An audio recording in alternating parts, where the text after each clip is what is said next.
Penting banget nih untuk punya ketenangan jiwa dan pikiran. Soalnya banyak orang yang mentalnya rusak gara-gara lingkungan, temen, pacar, atau bahkan keluarga. Nah, jadi di sini Bastian Stoic bakal kasih insight yang keren banget buat kalian semua. Yuk, dengerin bareng-bareng.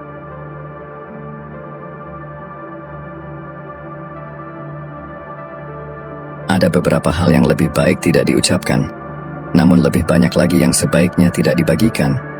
Sejak zaman dahulu, kebangkitan dan kejatuhan individu-individu kuat, kerajaan, dan kekaisaran seringkali bergantung pada satu rahasia yang terungkap. Rahasia memiliki kekuatan, bisa menjadi pelindung maupun pedang, yang melindungi kita atau malah mengarah pada kehancuran. Tetapi, bagaimana jika ada rahasia yang begitu penting, sangat vital, sehingga seharusnya tidak pernah dibagikan kepada sembarang orang?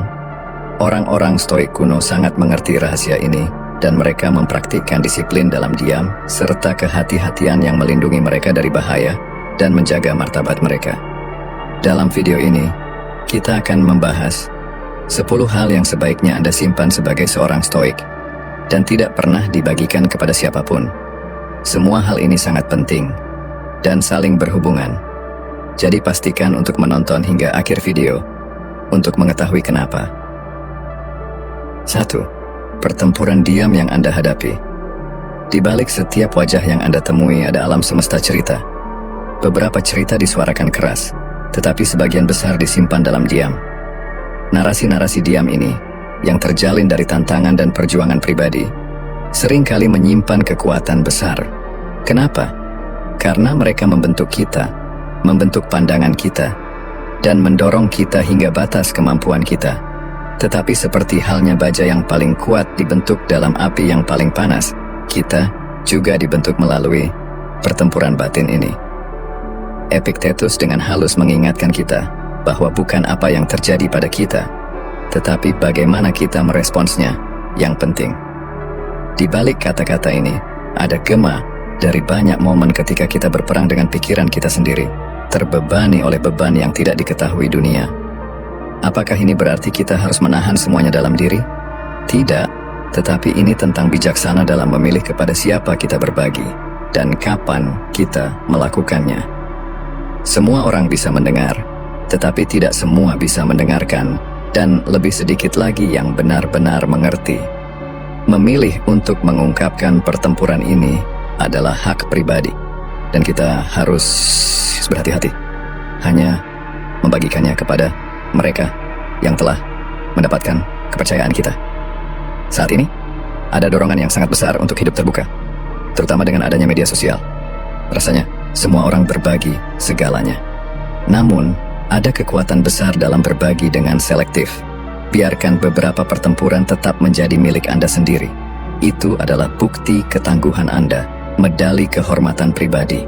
Meskipun sifat manusia cenderung mencari kenyamanan dalam berbagi dengan orang lain, ingatlah bahwa tidak setiap telinga bisa mendengarkan kedalaman perjuangan Anda. Kadang-kadang, musik dari perjuangan Anda lebih baik dihargai di tempat yang sunyi dalam hati Anda sendiri. Seperti yang diyakini oleh para Stoik, transformasi sejati sering berkembang dalam keheningan. 2. Bisikan keraguan diri. Pernahkah Anda berdiri di ambang keputusan hanya untuk ditarik kembali oleh bisikan keraguan yang lembut? Apakah saya cukup baik? Bagaimana jika saya gagal? Ini adalah penghuni tersembunyi dalam pikiran kita yang mendorong kita menjauh dari potensi kita. Meskipun menggoda untuk berteriak keluar ketidakpastian ini berharap seseorang akan membantahnya, seorang Stoik memahami betapa pentingnya untuk menjaga keraguan ini tersembunyi, setidaknya sampai mereka benar-benar diakui dan dihadapi. Kenapa Anda tanya? Karena yang mengganggu kita bukanlah kejadian eksternal, tetapi penilaian kita tentang kejadian tersebut. Wawasan ini, yang dipinjam dari lorong-lorong stoisisme kuno, menunjukkan bahwa menghadapi dialog internal kita daripada memperbesar dan membaginya dengan dunia, bisa menjadi pengalaman yang mengubah hidup. Dunia, terutama di zaman sekarang, seringkali memperbesar ketidakpastian kita. Anda membagikan keraguan diri, dan tiba-tiba ada hujan saran, sebagian besar bertentangan, yang malah menambah kebingungan. Sebagai gantinya, coba pendekatan yang berbeda. Berinteraksilah dengan bisikan-bisikan tersebut di arena introspeksi yang sunyi. Biarkan pemahaman Anda menjadi penawar, bukan opini orang lain. Dalam dunia sekarang, di mana setiap emosi bisa dengan cepat menjadi tontonan publik, tidak ada kekuatan yang lebih besar daripada menghargai kesendirian. Terutama saat menenangkan suara-suara keraguan diri yang tak terkendali. Mereka membutuhkan perhatian penuh Anda, bukan dunia. Bukankah lebih bijaksana untuk memperbaiki kebocoran di perahu secara pribadi daripada mengundang penonton untuk melihatnya tenggelam? 3. Rencana masa depan Anda. Pernahkah Anda merasakan tatapan orang lain yang penasaran akan langkah Anda selanjutnya? Ada sesuatu yang sangat memberdayakan tentang memegang rencana masa depan Anda dengan martabat diam, daripada membiarkannya menjadi pembicaraan di meja makan.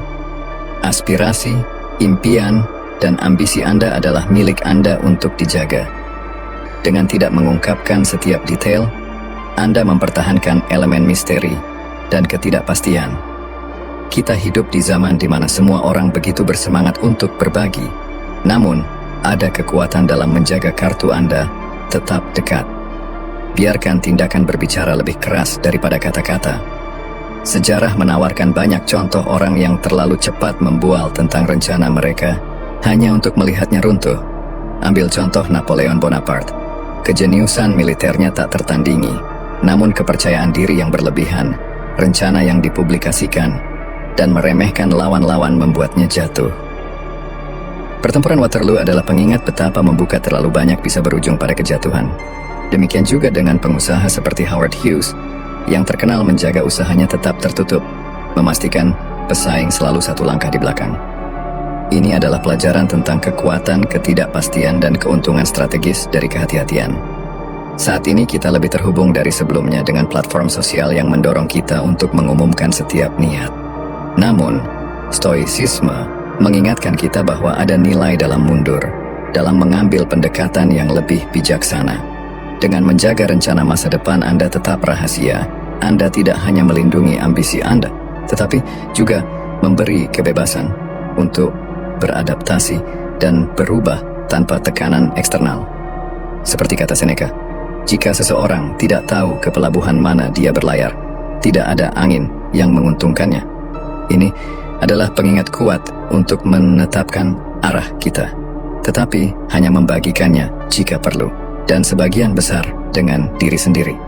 Menjaga masa depan Anda tetap pribadi, bukan berarti Anda takut atau tidak yakin. Sebaliknya, itu menunjukkan pemahaman yang kuat tentang dinamika dunia. Anda bukan menyembunyikan rahasia untuk tujuan merahasiakan, tetapi untuk menjaga kesucian perjalanan Anda, memastikan bahwa saat dunia menyaksikan langkah Anda, langkah itu pasti terukur dan selalu satu langkah lebih maju. 4. Godaan kenyamanan berlebihan. Ini mungkin terdengar bertentangan, tetapi ada kebijaksanaan yang terkandung dalam menjaga upaya kita keluar dari zona nyaman tetap menjadi rahasia. Ketika Anda berbagi setiap tantangan atau usaha di luar norma Anda, niat Anda seringkali berubah. Tiba-tiba Anda mencari validasi atau tepuk tangan karena keberanian Anda. Namun, pendekatan stoik bukanlah tentang validasi eksternal, tetapi tentang pertumbuhan internal. Ketika Anda memutuskan untuk bangun lebih awal, untuk membaca atau memilih berjalan di tengah hujan untuk merasa hidup, mungkin lebih baik simpan itu untuk diri Anda sendiri. Ini bukan pertunjukan, ini adalah perjalanan pribadi. Seperti yang diungkapkan Marcus Aurelius melalui waktu, apakah ini untuk penampilan atau kemajuan sejati? Catatan sejarah berbicara tentang Alexander Agung dan penaklukan-penaklukan tak tertandingi yang dilakukannya, tetapi bahkan dia, di tengah kemewahan yang bisa dia dapatkan, tidur di tanah, dan makan makanan yang sama dengan pasukannya.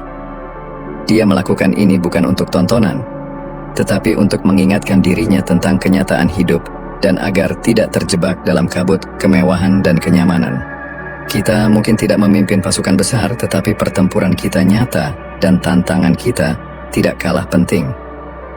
Dalam dunia yang cepat berubah di mana kenyamanan seringkali hanya seklik tombol, ingatlah bahwa angin, hujan, dan jalur menanjaklah yang membentuk gunung. Begitu juga dengan tantangan kita, terutama yang kita hadapi diam-diam. Membentuk kita, tak apa untuk menikmati kenyamanan, tetapi jangan lupa untuk melakukan perjalanan rahasia ke wilayah yang tidak dikenal. Di sanalah kita menemukan versi diri kita yang sering kita lupakan. 5. Kerentanan dan kelemahan pribadi. Dikatakan bahwa setiap pahlawan memiliki titik kelemahan, sebuah titik rapuh yang meskipun memiliki kekuatan, bisa menghancurkannya.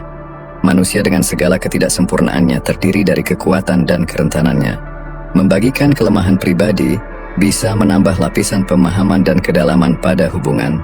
Namun terlalu banyak berbicara tentang kerentanannya tanpa batasan bisa membuka pintu untuk eksploitasi atau manipulasi. Kerentanan dan adalah sisi manusia yang tak terhindarkan. Dan sebagai seorang stoik, kita diajarkan untuk menerima kelemahan kita tanpa merasa malu atau menghindarinya. Namun, ini bukan berarti kita harus memamerkannya kepada dunia atau membagikannya secara sembarangan. Kelemahan, meskipun manusiawi, bisa menjadi senjata yang digunakan orang lain untuk menjatuhkan kita jika mereka mengetahuinya. Dalam filosofi stoik, kita diajarkan untuk menghadapi kelemahan kita secara internal dan menghadapinya dengan cara yang bijaksana. Ini bukan berarti menyembunyikan kelemahan, tetapi lebih kepada menjaga kehormatan diri dan menjaga privasi kita.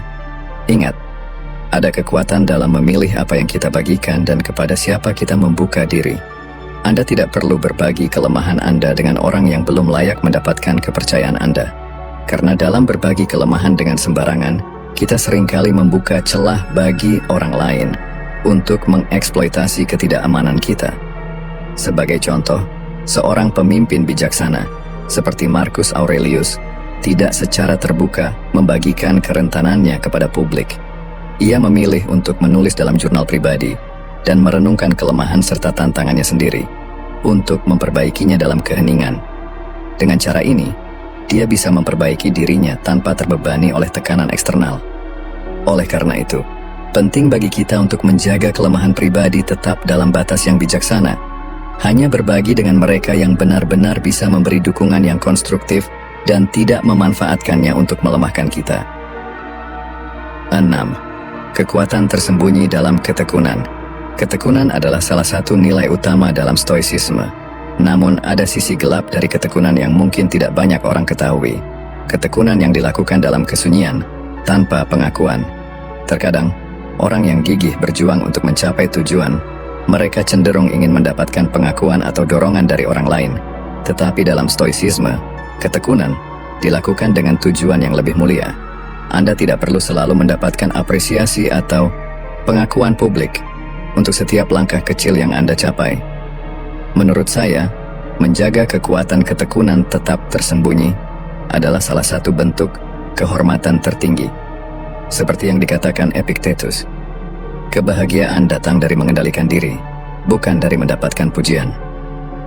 Dalam kehidupan sehari-hari, kita seringkali tergoda untuk membagikan setiap pencapaian atau keberhasilan kita dengan harapan mendapatkan persetujuan atau pengakuan dari orang lain. Tetapi Stoik mengajarkan bahwa keberhasilan sejati datang dari pengendalian diri dan dari pencapaian pribadi yang tidak bergantung pada pujian eksternal. Terkadang, pencapaian yang paling berharga adalah yang tidak dilihat oleh orang lain, yang hanya diketahui oleh kita sendiri. Ketekunan yang terjaga dalam kesunyian memiliki kekuatan luar biasa. Dengan terus maju tanpa mengharapkan pujian, Anda membangun ketahanan yang lebih besar. Dan, lebih penting lagi, Anda membentuk karakter Anda yang sejati, yang tidak bergantung pada validasi luar. Anda tidak hanya fokus pada hasil akhir, tetapi juga pada proses yang membawa Anda ke sana.